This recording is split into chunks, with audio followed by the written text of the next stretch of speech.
Tvrtka Ekosir Puđa, utemeljena još prije 20 godina, jedna je od perjanica u proizvodnji najpoznatijeg livanjskog brenda, livanjskog sira. U svom razvitku uz baštinjenje obiteljske i livanjske tradicije u stvaranju ove delicije pomogli su im i brojni partneri kroz razne projekte, a ovog puta posjetila ih i delegacija USAID-a kako bi svjedočili najnovijim poboljšanjima u njihovoj proizvodnji, te predstavili dostignuća Sweden USAID Pharma 2 projekta u razvoju poljoprivrede u BiH u posljednjih 5,5 godina. 3 projekta smo sa USAID-om odradili. Ti ukupni projekti su bili skoro 1 milion maraka. Išli su ciljano prvo na primarnu proizvodnju, na kvalitetu sirovine, razvoj stočarstva, farmera, ljudi, da opstanu, da nam predaju kvalitetno mlijeko i da mi otkupljivamo to sve. I evo, možemo reći poslije te dugogodišnje suradnje da smo uspjeli. Ne stajemo, idemo dalje, znači isključivo kvaliteta. Sweden USAID Pharma 2 projekt vrijedan $18 milijuna radio je u 5 sektora poljoprivrede. Proveo je 186 razvojnih grantova i pružio je obuku i tehničku podršku za više od 19.000 ljudi diljem zemlje. This has been the third grant that USAID has given to Ekosir Puđa. Danas smo ovdje vidjeli šta se uradilo kroz treći grant koji smo dali, s kojim smo podržali razvoj Ekosira Puđe. Ono što je jako bitno naglasiti jeste da će se kroz ovaj grant povećati proizvodnja i sam izvoz, a također se nadamo da će kroz ovakve proizvode sam ovaj region također privući više turista.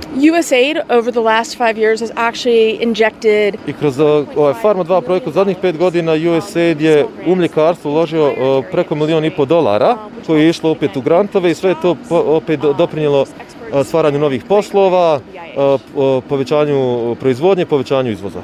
Posebno zadovoljan sa uspješnom suradnjom vanjskih investitora sa lokalnim poduzećima bio je i livanjski gradonačelnik, koji je najavio i sajam sira na glavnom gradskom trgu u Livnu.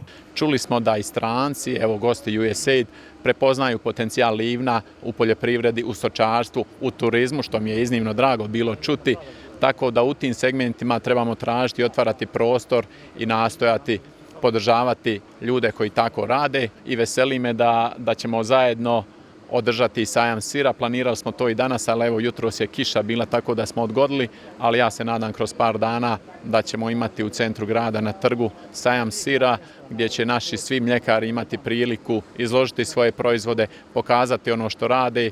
A livnjaci definitivno rade na daljnjoj popularizaciji i širenju livanjskog žutog zlata, kako mu mnogi tepaju i kako sa ponosom kažu da ne postoji mjesto na svijetu gdje livanjska noga nije kročila i ponijela sa sobom bar jedan livanjski sir. Mi imamo jednu sreću pa smo mogli naslijediti taj jedan brend, veliki brend, nismo svjesni koji je to brend i mi stvarno sve dajemo sebe da ga dobro radimo i to je stvarno sir jako dobar i kad vidite ovaj naš kraj, mislim da su tu te čari kad vidiš tu prirodu nezagađenu, taj baš onako okoliš čist i ta raznovrsnost trava što naše blago pase i mislim da je to možda najzaslužnije zašto je poseban taj livanjski sir, zašto je tako dobar taj okus, onako baš kad jednom probaš ne možeš da se ne vratiš ponovo.